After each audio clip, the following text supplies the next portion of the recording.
queue open. Talent, check your spot. Camera 4, check your focus. Carol, make sure the phone guests are standing by. Okay, Don, we're ready out here. Okay, thanks. Let's rock and roll. Count them in. 10, 9, Here we go. 8, Flying graphic. 7, Camera 2, I'm going to be coming to you 5, first. Stand by to cue mark. 4, 3, 2. And cue mark. Our friend Johnny Hunter, who's a guest here very often, called me yesterday. They had an event in North Carolina at a black church, and he's going to join us here. He was so excited, he and Clenard Childress and some of the other African-American pro-lifers that were there. Johnny, you there? Yes, Mark, greetings. How are you, sir? God bless you, real good. And we're not talking about just at a black church, brother. We're talking about at a historical black college. Right. Tell us what happened there, because you had some really good experiences here. But Pastor Clenard noticed something, that this whole thing, this Black Lives Matter, has been sweeping the country in the black community.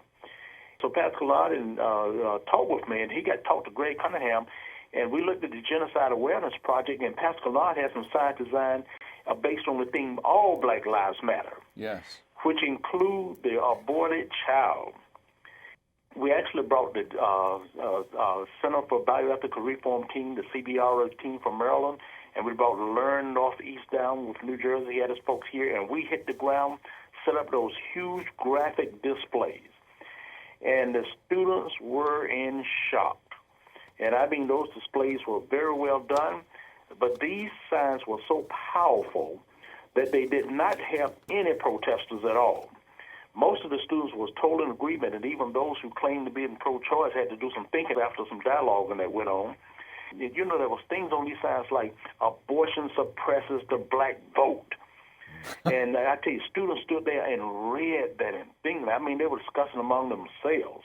And when they started looking at All Black Lives Matter, and they had hands up, don't shoot, and there was a little baby that had been aborted, and it looked like the child had his hands up. And my goodness, was that moving people. It was so moving. One young lady walked up to him, and she said, "Thank you for slapping us this morning. You're waking us up. You have waken us up." And then the coastal fraternity team came down doing their stuff and everything, and some of the girls got upset with the team doing all this stomping, and when they got to the side, they stopped stomping because the girls said, show them, pointed out those signs, show how serious it was. Mark, it was the most moving thing, and they were grabbing the literature. Every time somebody handed out a piece, they would take it. Then they went for the marvel when they found out there was a movie. First day, you got to understand, we set everything up around about 7 o'clock in the morning, but classes and everything that start moving to about 9. By noon, some students came up and told, yes, we got to see part of it in our class today. We watched the movie in the class, and we want to see more of it tomorrow.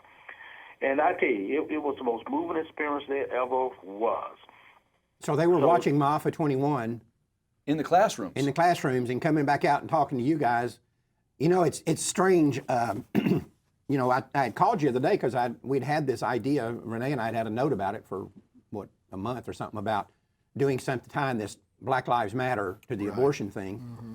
I had called you about it, and I didn't know you guys were doing a similar thing there at that college. So I guess there's great minds thinking alike here, right? Great minds do think alike, and especially when it's a good strategy. The only way Planned Parenthood could come against, they sent their little plants out finally the second day. Didn't do them much good because they waited till in the evening just before we got ready to sit down when most of the students weren't around, and tried to say, well, how did y'all get on campus? You can, because Planned Parenthood, we've been trying to set up voter registration here, and the college won't let us on, and they were doing all that junk. Of course, they were lying through their teeth, you know. Right. And, of course, Pat just took them over and raked them over the coals. That's your wife, Pat. And so then they went to the administration and security and tried to have us shut down. And, of course, the police came out and talked with me, and we had a nice talk. They claimed they were being somebody was taking a picture of them without their permission, you know, the works, you know. But it's a public place, and everybody's out there, and a lot of folks was taking pictures. But the most powerful part of all, Mark, is when I looked at this sheet, we had put out a sheet for student sign-up. We had to pull out 2 more sheets because we had a reluctance that said, oh, my goodness, almost 30 students have signed up to do something even after this over to be one of the students told you they were going to start a black pro-life student, a Black Students for Life group? Not just one, We're talking pretty close to about 5 of them that came up and said, they want to start something on the campus. These students gave me the emails, they gave me telephone numbers and everything. And I sent out sent out emails last night. And every single one of them was an email. And this morning, my account was loaded with these students responding back to let me know I had the right email address and everything for them. It is great. So we know we're on the right track.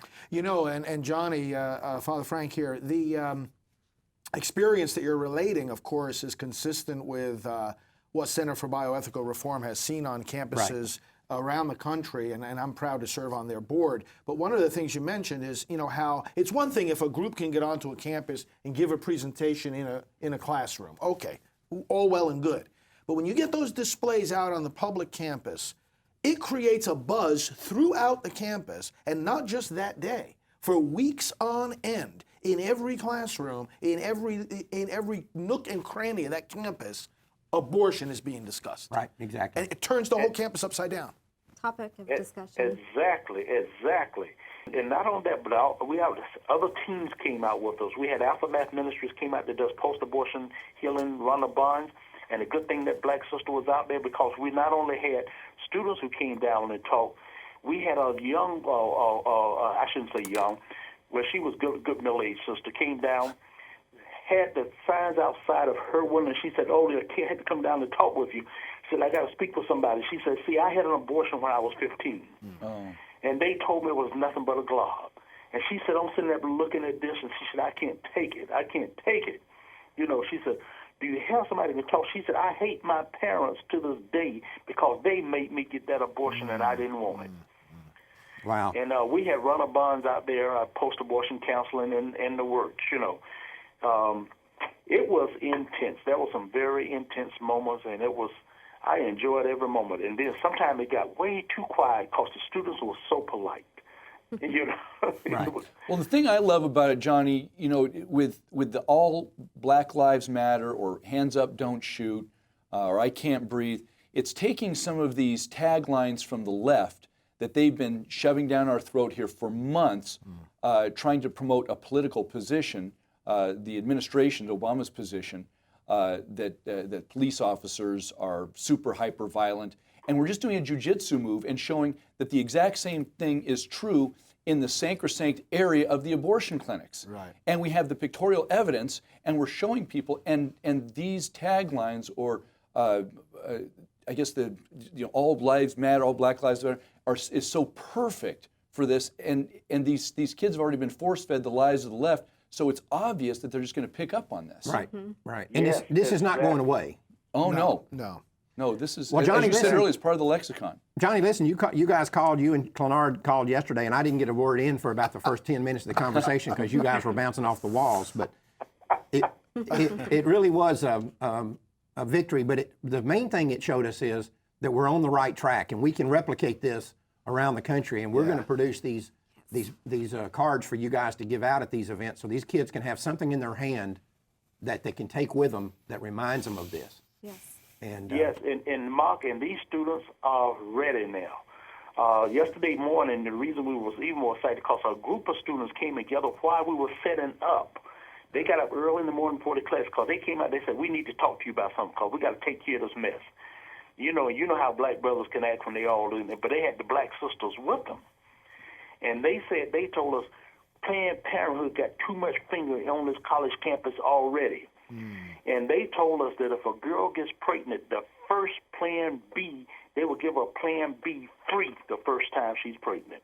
And But that doesn't work that way. Plan B only. They said we got to do something about this mess. This got to be shut down. well, we're excited. This is it's obviously an outgrowth of My Alpha 21 for us, and Yes. My Alpha 21 plays a big role in this because I think this will encourage more African Americans to watch My Alpha, like it did. Like that's what the experience that you had already this week. So Well, I tell you what, Pastor Clenard ran out of my office once the students found out they were going left and right. that's good. You know, this is Mark and my brother Pavone, all of you. You know, one thing so true, that when the young folks get involved, even in the civil rights movement, when those college students and those high school students and everybody start getting involved, it made a difference. It changed everything. And one of the shocking things was what Pastor Knight brought down some young folks with him too.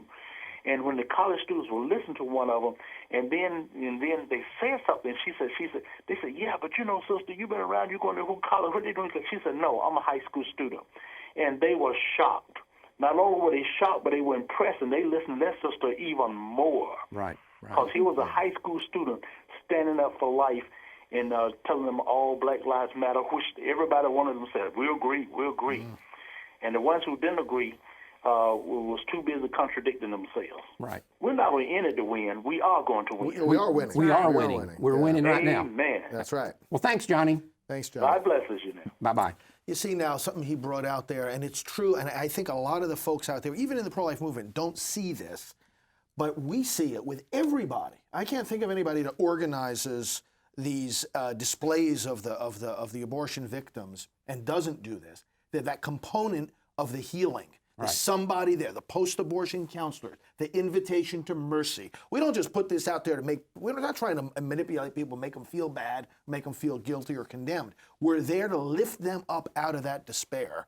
And it works because it's the image then that prompts them to repentance, makes them feel the need to ask for forgiveness. So It almost gives them permission to come forward. precisely. You know, I had years ago, I was on a talk show, and a pro-abort woman called in, and the subject was these graphic displays on college campuses.